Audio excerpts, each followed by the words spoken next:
Growing calls for justice and the massive protests coast to coast include a push to remove Confederate statues and displays.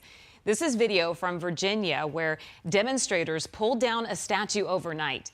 This is just one instance like this across the country.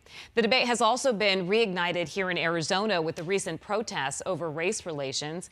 And as Team 12's Tram Mai explains, now Arizona's Secretary of State is urging leaders to remove the Confederate monument at our state capitol, saying that the time is right.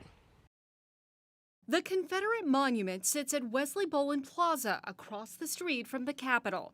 It was built in 1961 by a group calling themselves the United Daughters of the Confederacy to honor Arizonans who fought for the Confederacy.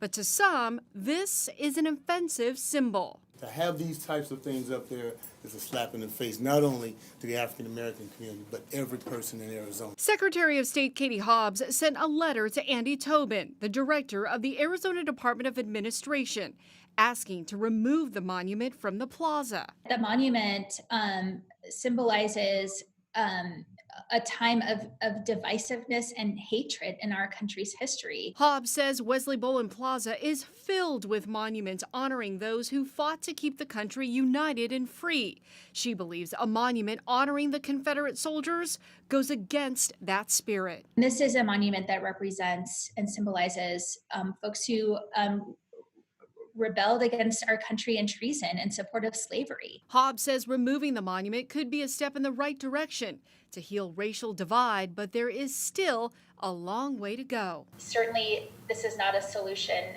to everything that we're seeing right now, but I think it sends a strong message. Tram Mai 12 News. And Hobbs says that the monument can be moved to storage space at the Capitol Museum. As far as history goes, Arizona was not a state during the Civil War, but was a territory allied with the Confederacy.